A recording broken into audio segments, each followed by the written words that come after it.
Hello, everybody. I'm gonna have to do the thing where I tap the microphone. It's not gonna make me very popular. Hello. Feel kind of powerful, frankly. Hi, everybody.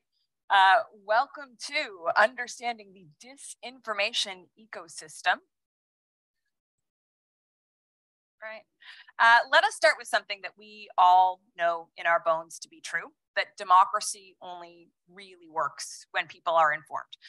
What does that look like these days? Information is supercharged by social media, traditional or legacy media, losing trust, losing staff, and disinformation is in the water, whether you're talking about foreign interference or some of the conspiracy theories that we were confronted with during the pandemic. And all of that is before we even start talking about artificial intelligence. I am Catherine Cullen. I'm host of CBC Radio's The House and a senior reporter in the Parliament Hill Bureau.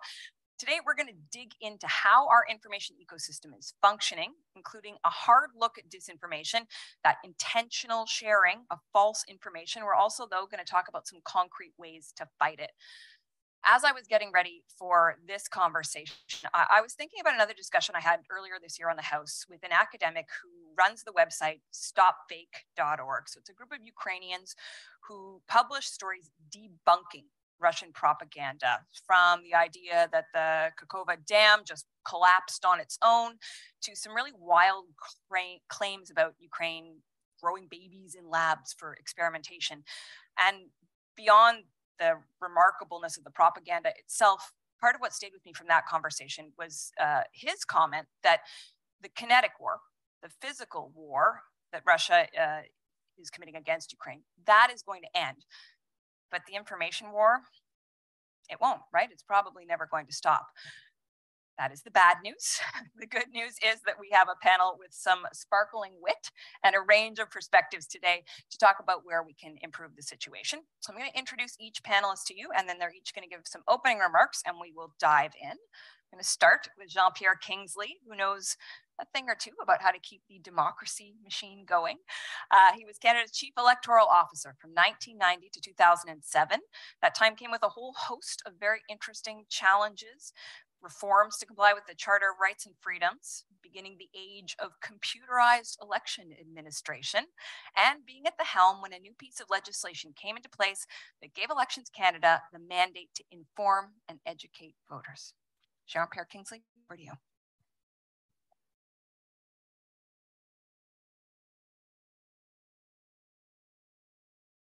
Oh, sorry. I am particularly pleased that I have the opportunity of seeing again and meeting colleagues from the electoral world and from the democracy world at this opportunity. I have some notes, not a speech because I couldn't read the whole thing, but I'll be referring to my notes once in a while. Don't panic, I'll find myself, not to worry. I did want to mention, though, because it was mentioned, the fact that we are here on Aboriginal territory that's been exploited for 13,000 years. I did run the Charles Council Hospital, which is an hospital for Aboriginal Treaty Number 8 in Edmonton for several years, 71 to 73.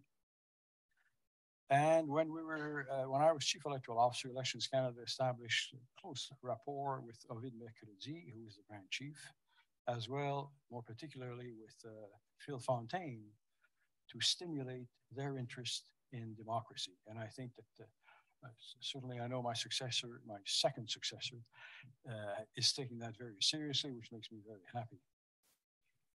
Perhaps we could put up the matter that I've asked it to be put up. Because I've been told that I have 6.5 minutes, really 7 minutes to go through everything I wanted to say, I would start with my conclusion. And my conclusion is we have met the enemy and he is us. I also want to mention one further thing before I proceed further. I am an idealist. So my remarks are based on those two things. They may seem contradictory, but they are not. Perhaps a word about democracy. The Greeks invented the word power to the people. I don't intend to go into a lot of definition because I don't have the time, but that is the foundational aspect of it.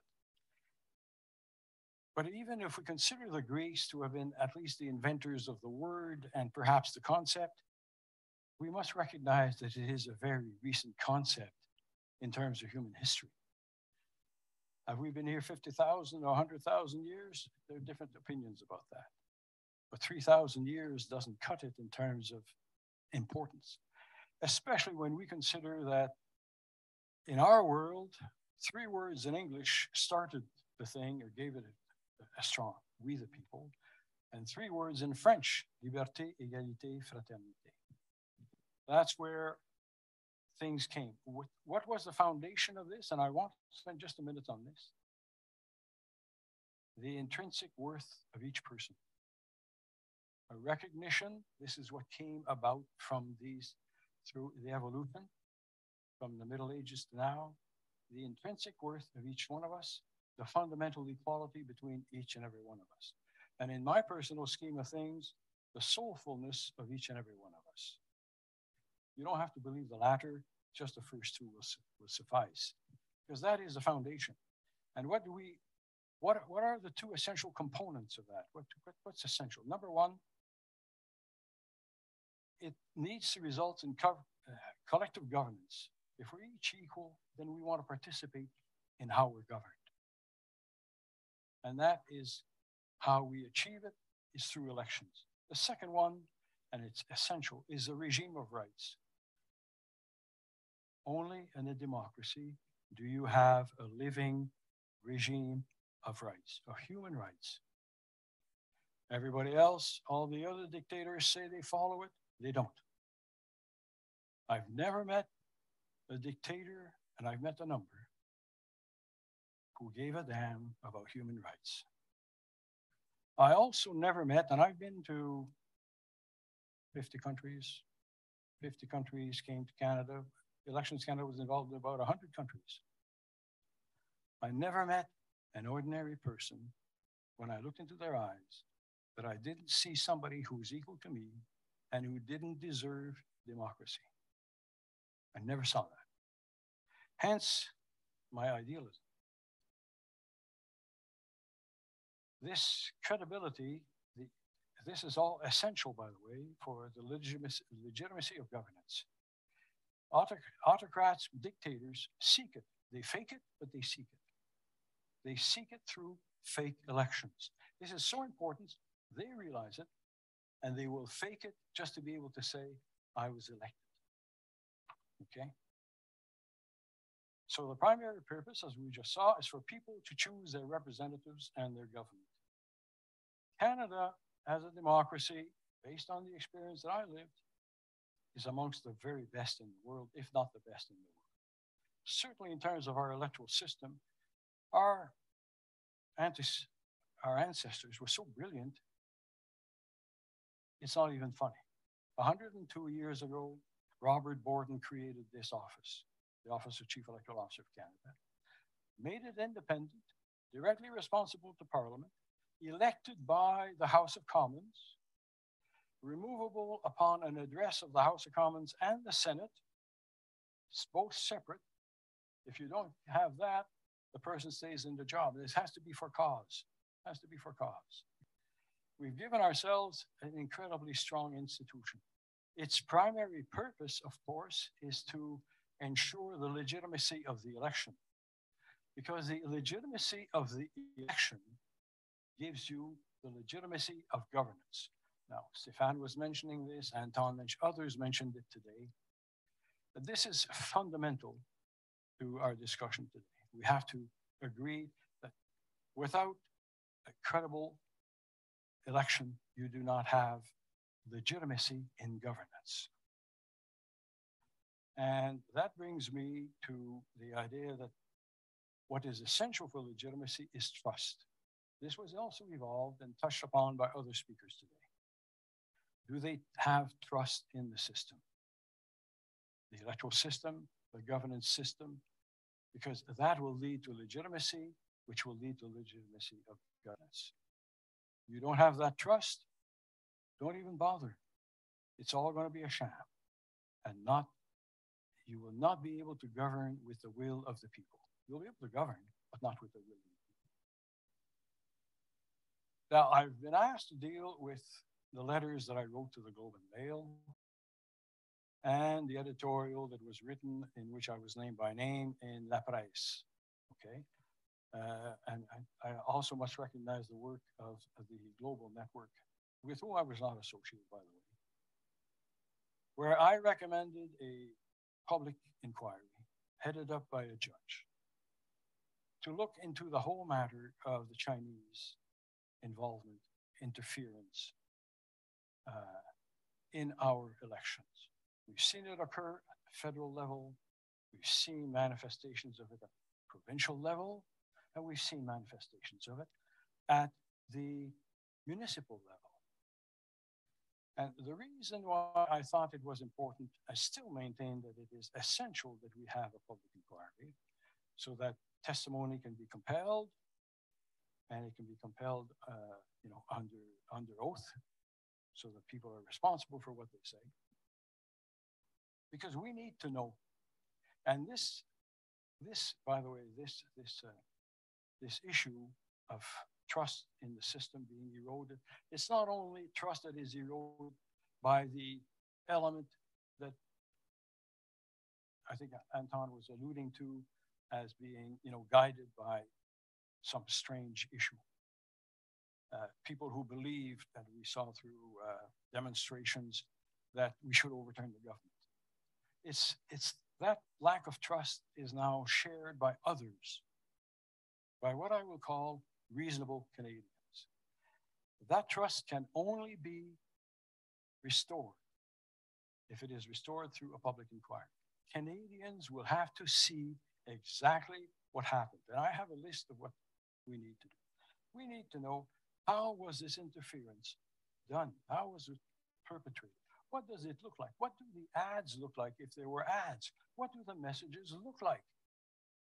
We had 5 deputy ministers, very serious, very intelligent, very morally guided people, make a judgment that it had no impact on 2019 election, that it had no impact on the 2021 general election in Canada.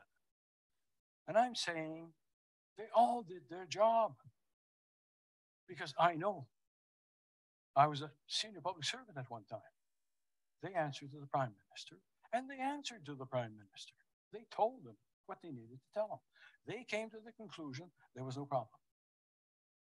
I don't know what the criteria were. Canadians will want to know what were your criteria. The other thing, too, that I learned is that the difference between a senior public servant who answers to an elected authority and someone who's independent and reports to Parliament. I incorporated that for 17 years. And when I saw what was happening with Chinese interference and the way it was being handled, I came to the conclusion, this will not do. We need to know who is involved. Where was the money? What media were utilized? We don't know these things. What we have is a judgment of people that are very well-intentioned persons, that nothing impacted the result of the election. And I think Michael Powell was saying, what were the criteria that were being utilized? That's something else I need to know. What were the criteria? And I'm going to make a suggestion right now. There should be somebody who's independent who sits on that committee. Otherwise, you can set it up again. It will not have credibility. Canadians have learned. It does not have credibility. You cannot re-establish that. Were electors influenced? Was there any form of influence on electors? What happened at the nomination meetings? Nomination meetings are the soft underbelly of the electoral system in Canada. They're the least regulated. The only regulations that exist under the Canada Elections Act concerns the money. How much money did you pick up that you must report? How much money did you spend? There's a limit. That's it. We don't even know who votes. Parties decide who votes at these events. Were electors who participate, or voters, I'll call them that, who participated in that, who were they? We need to understand what happened. Did it occur at that level? I'm not saying anything occurred at any of the points I'm saying. I'm saying we need to look at these things. Was there any involvement with third parties? You know, the third parties, I can set up a third party and spend, I don't know what the limit is, 500,000? Is it about 500? I, Jean-Pierre Kingsley, can spend $500,000 of my money during an election campaign by registering as a third party and saying whatever I want to say, favor or against a candidate or political party.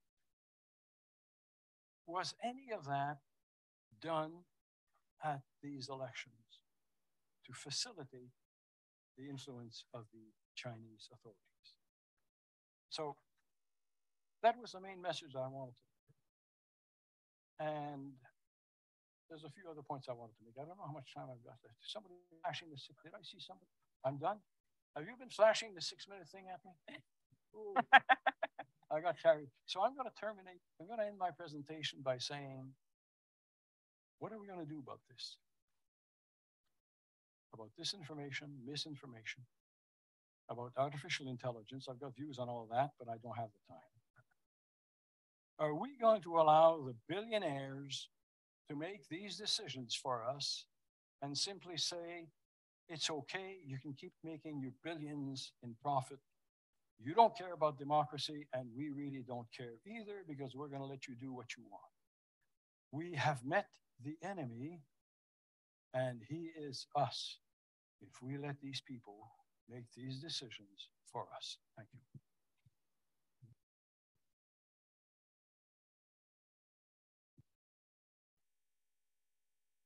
Merci beaucoup, Jean-Pierre. Next, Supriya Dwivedi. Fun fact, Supriya and I first met 11 years ago. We were both living in Montreal, and I did her first TV interview. She was on the National, still a student at Université de Montréal. She was very impressive back then. I actually remember talking to my producer about what a good interview it was. That has not changed. She's still pretty impressive. She brings a whole range of experience to our discussion today. On the academic side, she's the Director of Policy and Engagement at the Center for Media, Technology and Democracy at McGill University. She's also got a real grasp on government policy at all levels. She's Senior Counsel at the Government Relations and Public Affairs firm Enterprise Canada. She's done work on political campaigns, and she's dealt firsthand with mis and disinformation when she was the host of a morning talk radio show. Supriya, take it away. That's a perfect segue there, Catherine. Thank you. So hi, everyone. Good to be here. As Catherine mentioned, I come at the issue of mis and disinformation from a bit of a different angle than both of my very esteemed co-panelists here. The truth is, I only really became interested in mis and disinformation, conspiracy theories more generally, because it sort of turned my life into a bit of a tire fire for 4-ish years. I was host of the morning show on Global News Radio, AM 640 here on your dial in Toronto from 2016 to 2020.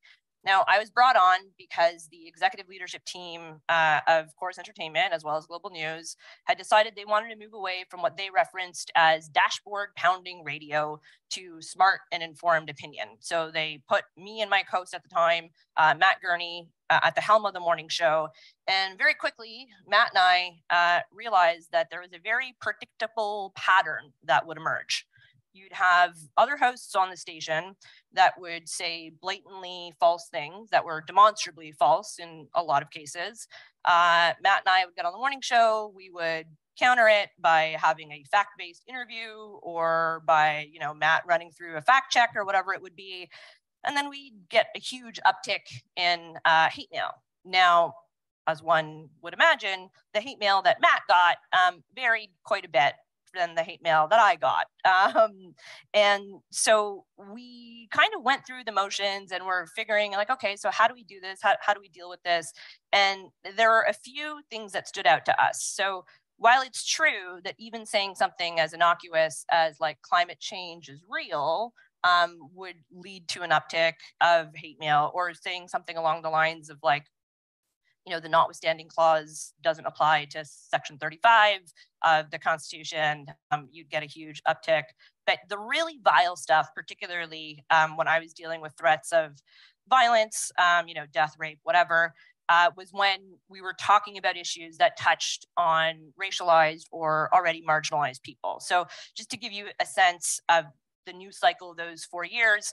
The motion to condemn Islamophobia, M103, was a huge one. The UN Global Compact on Migration was another one. Black Lives Matter, anytime they were in the news, that was a huge one. Rail blockades, that was another. And just to give you a sense of some of the things that were said on air at the time, these were things that were actually said on the radio. So M103, a motion, keep that in mind, was Sharia law. That the UN Global Compact on Migration meant that Canada would no longer have borders and that Canada would no longer have, sovereign immigration policy that would be dictated by the UN. That the federal cabinet had been infiltrated by Sikh extremists. That Kyle Rittenhouse shot and killed 2 people because they were Antifa terrorists. That BLM, Black Lives Matter, sought to alter the Human Rights Code in order to establish Black supremacy. That the Prime Minister is a known globalist who takes his directives from George Soros, and that the Prime Minister is a known Islamist who puts the Islamist cause above all others. One of the more graphic rape threats I had received throughout my career was during the debate on the UN Global Compact for Migration. It made reference to me being gang raped, talked about burning off a piece of my anatomy. And that morning, I'd actually corrected a false notion that had been circulating in right-leaning circles, as well as on air, that the UN Global Compact for Migration would not, in fact, mean that we would no longer have sovereignty over our own borders, or that we could not then set our own immigration targets. And looking back on that, it's really interesting because it's now known that there was an entire coordinated disinformation campaign to poison the rhetoric. It started off in Europe. It's all been documented. Politico Europe actually has a very good rundown of how this whole thing went down. And it worked. You know, the coalition government in Belgium at the time effectively collapsed because of the rhetoric there. And you had right-leaning pundits, media, as well as politicians parroting all of those talking points. And so the one thing I'd want to leave you all with is this: misinformation, disinformation, conspiracy theories. It's all well and good to talk about them in like the abstract, how they exist in these spaces, but they don't just live online. They end up impacting very real people who have very real lives. And, unsurprisingly, when the disinformation, conspiracy theories are targeting an already group of marginalized or vulnerable population, it's unsurprising that the hate then that are experienced by those groups tends to increase. And, that's also all pretty well documented. Now, I don't want to bum everyone out too much, so I'll just leave you with a couple of things here. One thing that's really interesting is that in French Canada, so in Quebec, where I grew up and I'm from, there is at least an acknowledgement of Radio Poubelle existing, that there is corrosive forces that are sometimes at play within our domestic media ecosystem. We don't even acknowledge the existence of commercial talk radio and its impact on our discourse for the most part in English Canada. And there are a couple of reasons for this. But I will leave you with what I would think is probably the most obvious, and that is that talk radio is operated largely by Chorus and Bell, who are also purveyors of legitimate, and I'm putting that in air quotes, news sites that are well respected. And so there are very different competing corporate interests at play, when on the one hand, you've got your opinion side basically encouraging and leading to the uptick of hate experienced by the reporters on the news gathering side of things. So all this to say, Canada, we're in a much better position than I think some other countries are. And I'll leave you with this. We've had a few guardrails in place in terms of high trust in our institutions, higher trust in our mainstream media sources than a lot of other jurisdictions have. But a lot of those guardrails are starting to either erode or come right off the rails. If you allow me to mix my metaphors here a little bit. So we've really got to encourage and maintain the sort of resiliency, because we can't take our democracy for granted. You can see what happens in a lot of other places that have done that, and I don't think it's gone too well. And hopefully Angus will touch on some of the resiliency aspects, because that's what he's really good at. So Angus is going to cheer us up here.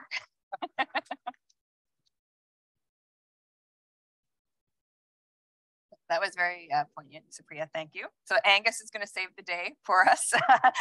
Angus Brisbane is going to bring his academic chops to our conversation today. He studies political behavior and communications in Canada and other mature democracies. He's an assistant professor of research in political science at McGill University. He directs the Media Ecosystem Observatory and is affiliated with the Center for Media, Technology and Democracy. And he's also with NYU's Center for Social Media and Politics. Go ahead, Angus. Thank you for the introduction. I don't know if I'm going to cheer folks up a little bit, but I will maybe add some academic context to this. And I think the stories that you're sharing and the virulence, the passion of people who are misinformed and disinformed is something very potent, and we need to take that seriously. And my remarks today should not take away from that. But I did want to talk just a little bit about something that sort of a light bulb moment that I've had recently that I think can help kind of inform the conversation about mis and disinformation in Canada. So I've done probably about 100, 150 interviews about mis and disinformation in Canada over the last couple of years, appeared all over the place. And I've realized I think I might have done a disservice to Canadians. And what I mean by that is that I've been saying, yes, there's a lot of misinformation out there. Here's the extent of it. It's happening. And I've given the impression, and I think I'm not alone in this, that the country is deeply divided, deeply polarized, and there's sort of a huge schism that's happening. And there is, but I don't think it's as large as we've made it appear. So let me start with this. In this room, we're going to do a show of hands thing. What percentage of Canadians do you think believe that Russia invaded Ukraine in part because there were bioweapon labs? Do we think that 1% of Canadians believe that? Raise your hand, 1%. 5%, a few, 10%, a few more, 15, and 20%. A couple people, okay. So, my scale is problematic here, but something about 10% of Canadians is sort of, you're experts in the room, think about this stuff a lot. Let's say 10% of Canadians believe that. So let's just take a second. 4 million Canadians believe in Russian propaganda. That's the claim being made in survey research, that 4 million Canadians believe this. Let's just gut check that for a second. Do we actually believe that 4 million Canadians have been affected by Russian propaganda, a relatively recent piece of Russian propaganda, which was sort of pushed out? If you talk to anyone who talks about like information campaigns and political science, they'll say, no way. There's no way any sort of single information campaign can produce that size of an effect. I think the 4 million number is absurd. It makes no sense. It's not 4 million Canadians. And what we're doing there when we measure this in survey research is we're asking people, do you believe in this? Yes or no, don't know. And then we're extrapolating to the population. We're trying to sort of understand mass views.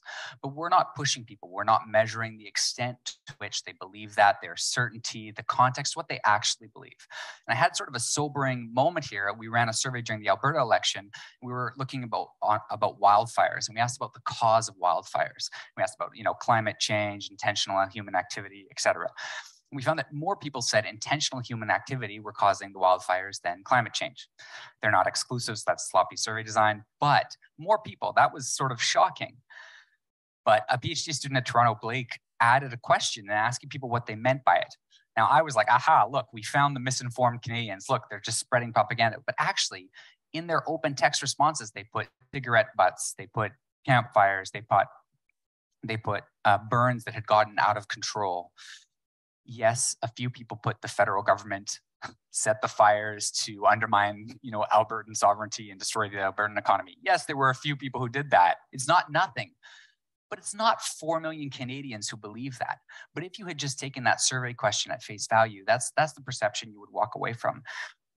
So I think we're vastly overestimating this, and I think that overestimate is leading, inadvertently, we don't mean to increased perceptions of polarization. A panel earlier on was talking about how it's actually polarization is not the important measure. We live in very narrow information environments. We have social interactions with people who are very similar to us, even more so now in the post-pandemic world, where we're not interacting with people differently. So actually, our understanding of the world is based on surveys like this. It's based on that, and it's based on social media data. And both are getting this really wrong. And so maybe this is just, I hope we have a good discussion after sort of the presentations, but I did want to open with, look, this is a problem. I study it, I care about it, I want to make a difference here. But I think that we are doing a disservice because 4 million Canadians do not believe that. There's something else going on. Yes, some Canadians do. And we can talk about policies, but the policy solution for 4 million Canadians believe X or 400,000 Canadians believe X are radically different. And so we just need to think about that. Misinformation bad, public opinion surveys also bad? Is that the to get this conversation going though, I think you all made such interesting points. It's broad, right? When we're talking about some of the things that are infecting our information ecosystem, if that's the metaphor we're going to use. So I wonder if I could just sort of go through you quickly in the same order and ask you what you think the biggest issue is that we should be trying to confront. Like Jean-Pierre, you talked about foreign interference. Obviously, that's sort of a crisis that's on the front burner, but do you think that that is really sort of the biggest threat to our public space, democracy, civic dialogue right now? Microphone again, sorry. In terms of public perception, I think it is the biggest threat. The fact that so many people believe it. That's why I want to see that totally evacuated. Let's look at it in detail. Let's tell Canadians about it. That's why I think it is the biggest threat. Okay, Supriya, what would you say is the issue that's most deserving of attention? I think our online platforms and the way they're designed, the design choices that they make to continuously feed us with divisive or harmful content to keep us engaged. It's no secret that if you are enraged by something, you may quote tweet it to dunk on it, right? But that just puts it further up into the algorithmic sort of feed of other folks that then follow you to then see it in their own feeds. Now, we may think and you may feel good about dunking on a post, but it just makes things worse. And I think we should be democratically governing our platforms and not let billionaires decide for us the kind of information that we consume. Okay, we're definitely going to dig more into that, but Angus, I'll get you to weigh in. Yeah, this is sort of mine as well to an extent. I don't think our online spaces, which now are the primary environments in which political discussion occurs, are in any way conducive to non-polarized views, to being exposed to and being engaged with the views of those who are different than us. And that just produces, I mean, it's the echo chamber effect maybe is somewhat overstated, but it produces an environment where we become entrenched in our views and we're unwilling to sort of move beyond them. Okay, we'll dig into fixes more in a moment, but I did want to ask you, Jean-Pierre, one of the op-eds that you wrote for the Globe, when you talked about foreign interference, you made the point, and there were a couple of opinion surveys that, there we go, Angus. No, I know this is the world you're interested in, that had similar findings. It's very striking for me as a reporter on Parliament Hill who was talking to the politicians every day. And the finding was something like 20% of Canadians think that the election is stolen.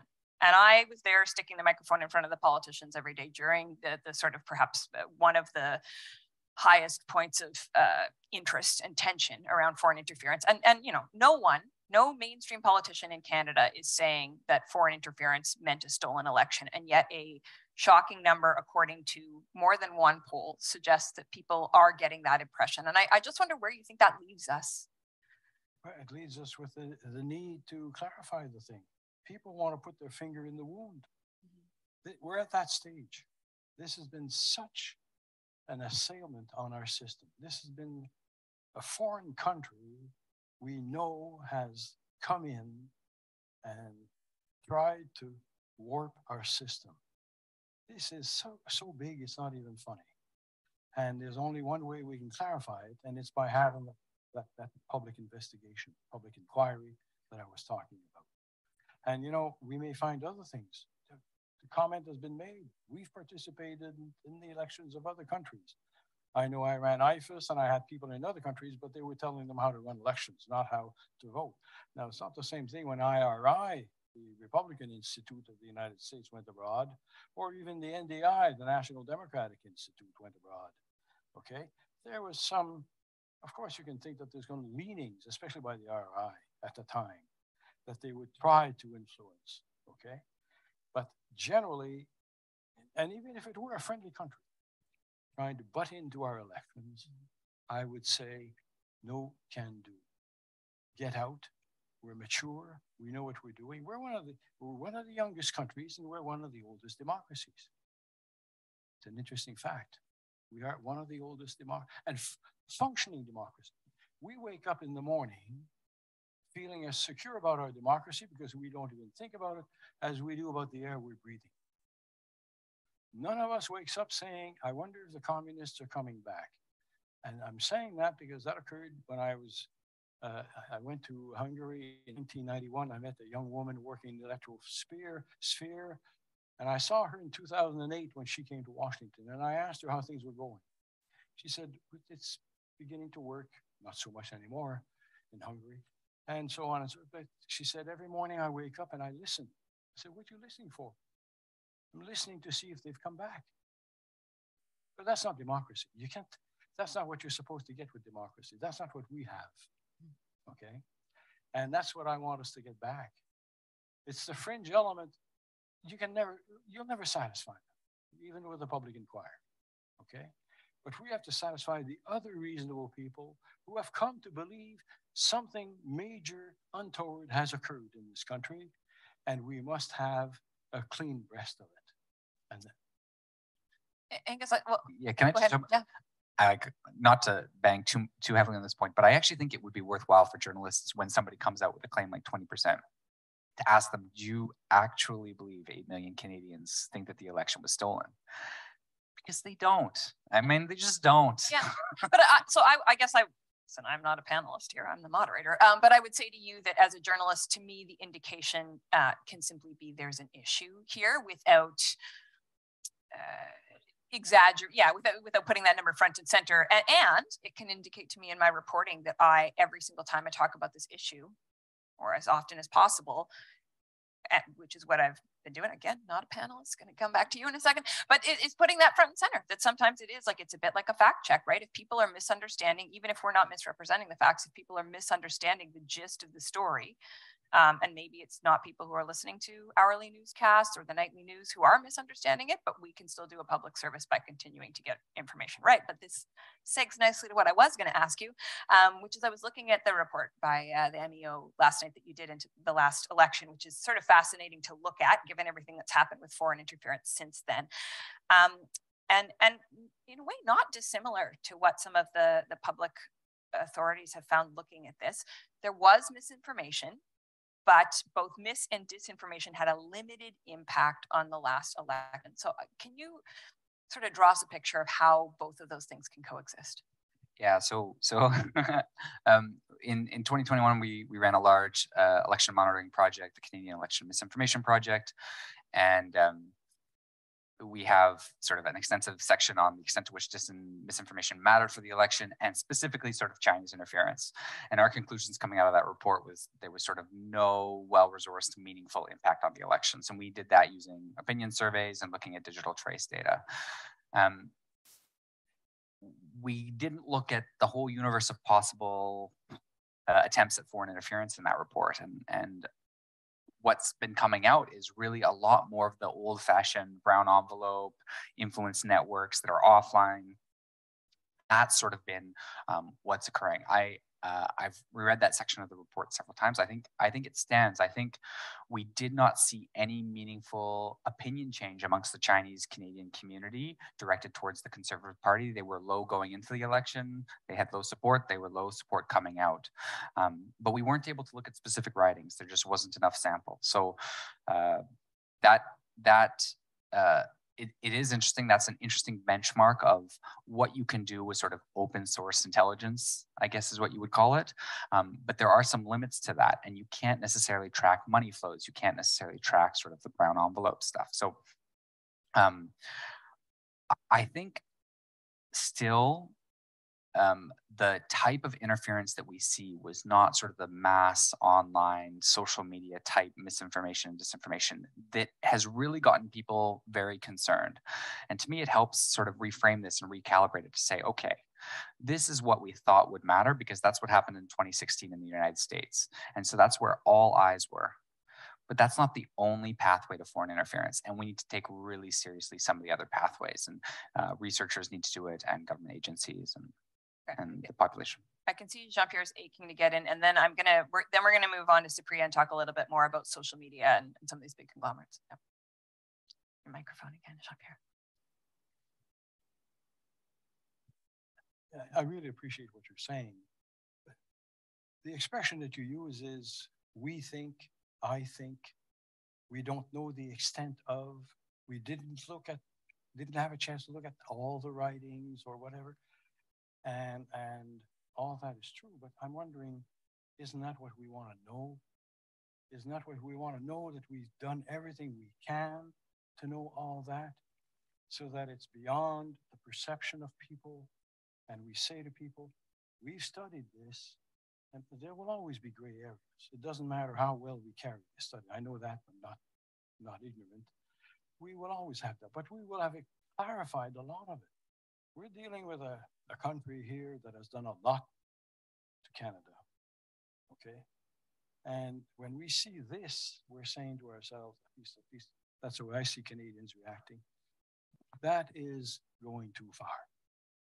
And we need to see exactly how that happened. I don't want to repeat everything I said, but I can understand where that came from. But I will add only one further thing. I get no comfort from 5 people telling me there's nothing to see here. There was really no harm. How do we know? We're individual. If individual electors were influenced, that's wrong. But we need to know how effectively that was done. We need to understand how it was done. Okay, what does it look like? I'd like to know, what does this look like when intelligent people like the Chinese butt into our system, and the Russians eventually, or maybe last time, we don't even know that. I'd like to know what that looks like. So I guess when we talk about solutions for this part of the conversation, the answer is essentially watch this space, because we don't know what the government is going to do now that David Johnston has stepped aside. There is a lot of, I think this is also a discussion in newsrooms, how much are folks really following this, but a renewed attempt now to try to address this. It feels like it could lead to a public inquiry, but that remains to be seen. But let's pivot and talk a little bit about these social media giants and the issues that you raised earlier, Supriya.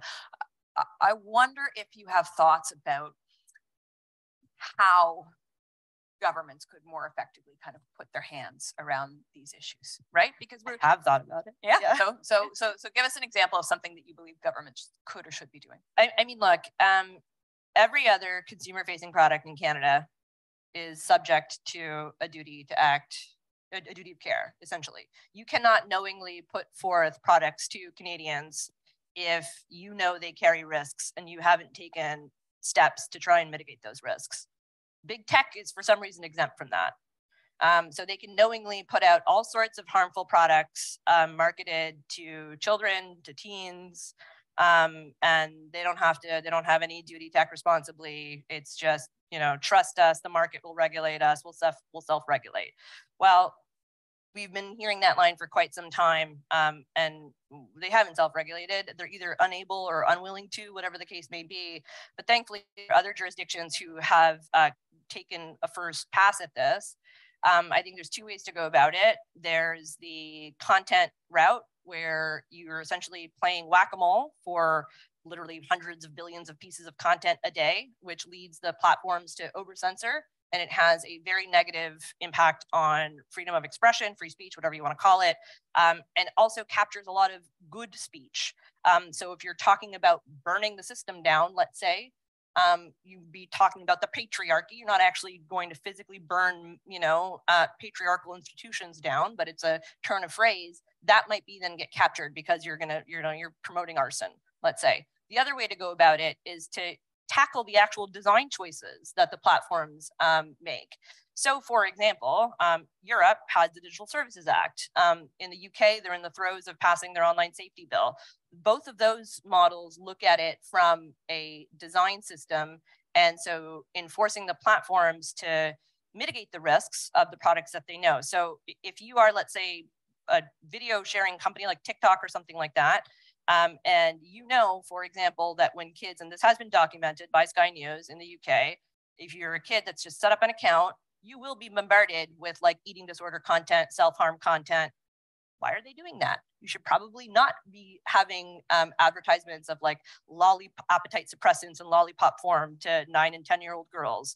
You know, you should not be advertising creatine or protein supplements to 10-year-old boys who are already, you know, they're at that age where you're very body conscious. So there's a lot of low-hanging fruit that we can do.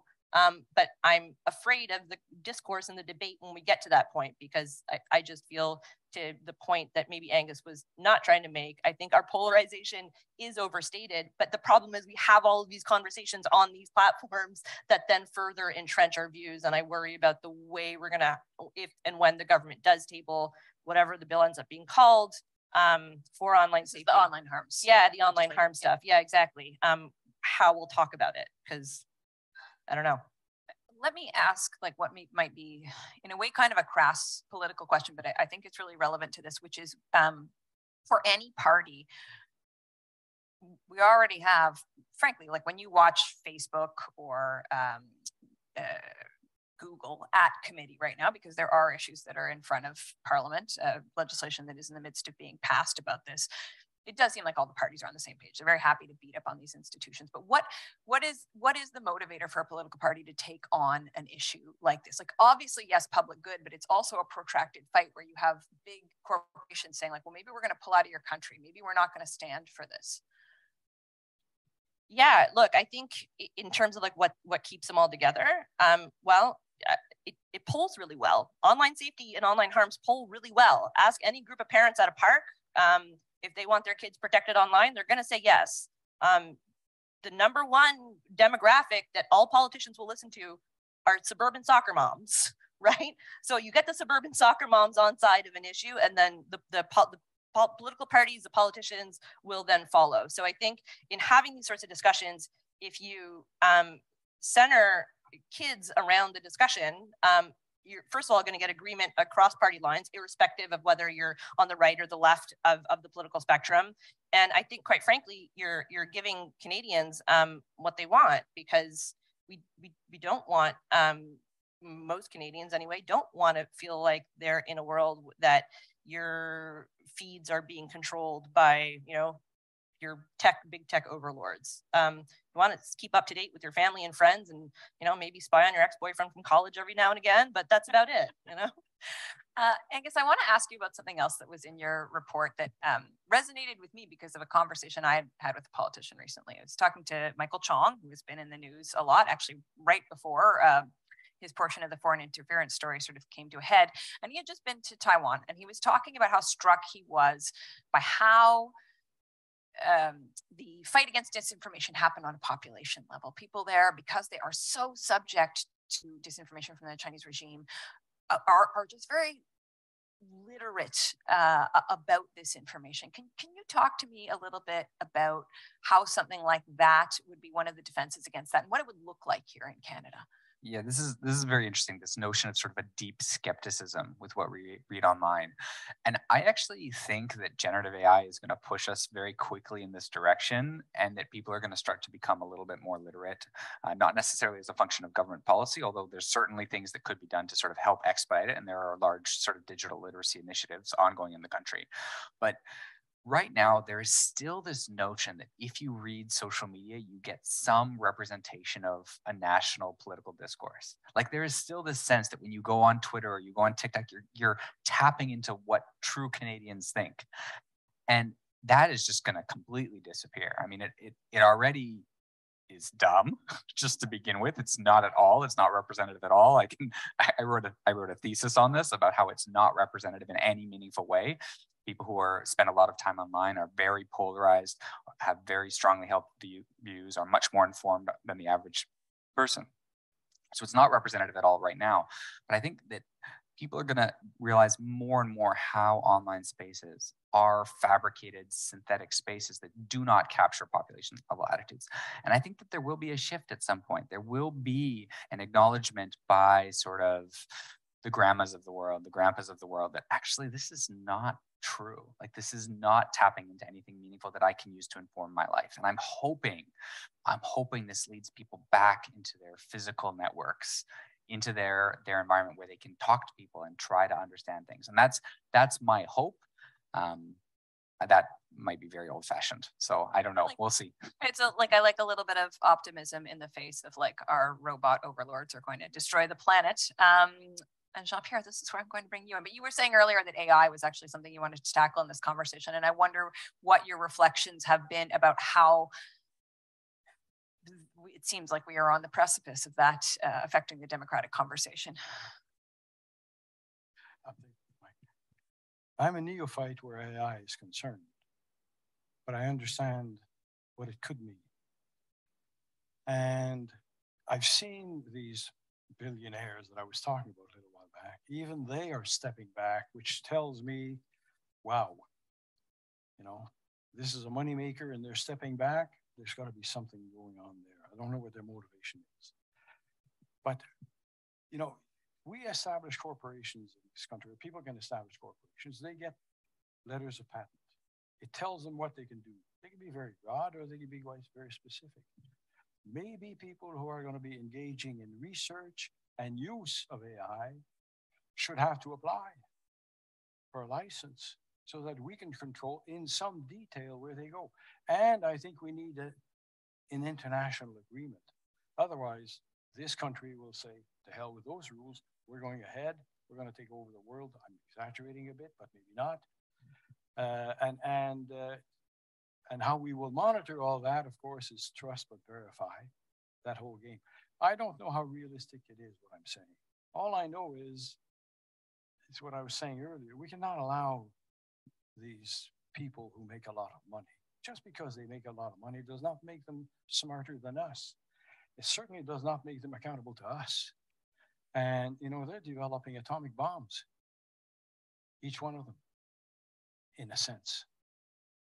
We want to regulate that. So we only have a few minutes left. And I think in closing, because this is such a big space, I'd like to get each of you to just give one more thought about making improvements, whether it is what you would say to like Canadians about trying to deal with this space better, or another action you'd like to be seeing our government's policymakers take. And Supriya, I'll start with you. Yeah, so I'll pick up on the AI stuff just because I think it's really interesting. But if we have really robust data privacy protections, and we have a proper online harms regime, framework, whatever you want to call it, that is effective AI regulation as well, because one gets at the actual source, which is the data, right? And then the other gets at the distribution of it. So you may never be able to stop the technology that leads to like deep fake pornography, for example, but you can control its spread and you can control your own face being used as one of them, in which case I think would put us in a much better position than we are currently. Angus? I sort of hinted at this in my talk up front, but I do think that we have a responsibility to try to tone down the rhetoric about division, polarization, misinformation in this country. I think that we don't need to ignore it, but we don't need to overemphasize it as well. I was part of this. I think during COVID-19, everyone sort of rolled up their sleeves and tried to get in and tried to mobilize around good science. And I think perhaps as an academic community, and certainly in other areas as well, we've gone maybe too far in terms of stressing, hey, look at all these things that people believe that are untrue. Look at all the divisions we have. And maybe we need to start trying to tell stories, writing research on things that unite us and can bridge some of these things instead. So, Jean-Pierre?